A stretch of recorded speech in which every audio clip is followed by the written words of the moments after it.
Block 3. These are the stairs.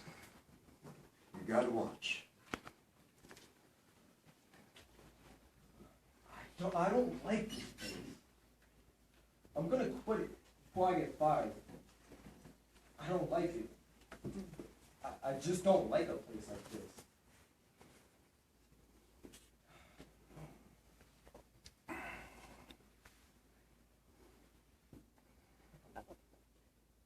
My father told me to take this job here, but my mother didn't think I should.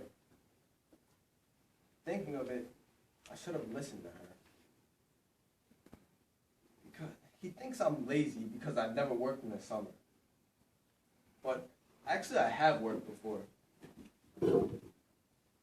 I wrote poems. I even got 2 published. I got 2 published. The end of Block 3.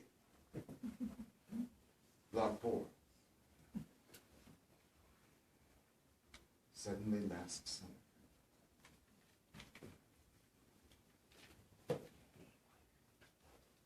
I've rarely made a suggestion, but this time I did. Cousin Sebastian seemed paralyzed near the entrance of the cafe, so I said, let's go. I remember that it was a very wide and steep white street, and I said, Cousin Sebastian, down that way is the waterfront, and we're more likely to find a taxi near there. Or why don't we go back in and have him call us a taxi? Oh, let's do that. That's better. He said, Dad, are you mad? Go back in that filthy place? Never. That gang of kids shouted vile things about me towards the waiter. Oh, I said, well then, why don't we go down towards the dock? Down there at the bottom of the hill. Let's not try to climb the hill in this dreadful heat. He said, please shut up. I want to handle this situation. I want to handle this thing. He started up the steep white street with his hand stuck in his jacket, where I knew he was having a pain in his chest from the palpitation. But the faster you walk, the louder and closer it was.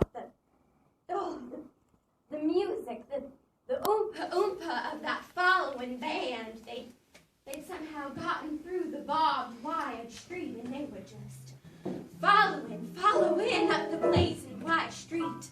The band of the naked children that pursued us in the sun, that was like a great white bone of a giant beast that had caught fire in the sky. Sebastian started to run, and they all screamed at once and seemed to just fly in the air. They outran him so quickly. I screamed. I heard Sebastian scream. He screamed just once before the flock of the featherless little black sparrows overtook him and carried him halfway up the white hill.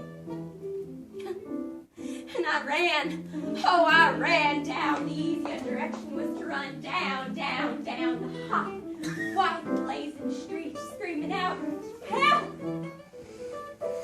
All the way until waiters, police, and the others ran out of the buildings and rushed back up the hill with me.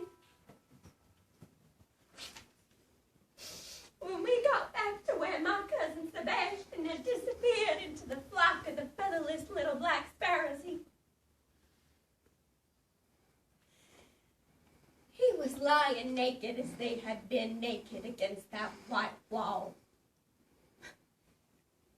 And this you won't believe, because nobody has believed it. Nobody could believe it. Nobody on this earth could possibly believe it. You know, and I don't blame them. They had devoured him, torn or cut parts of him away with their hands or knives, or maybe those jagged tin cans they made the music with. They had torn bits of him away and stuffed them into those goblin, fierce little empty black mouths of theirs. There wasn't a sound anymore. There was nothing to see but Sebastian. What was left of him that just looked like a big, white, paper-wrapped bunch of red roses that had been torn, thrown, and crushed against that blazing black wall.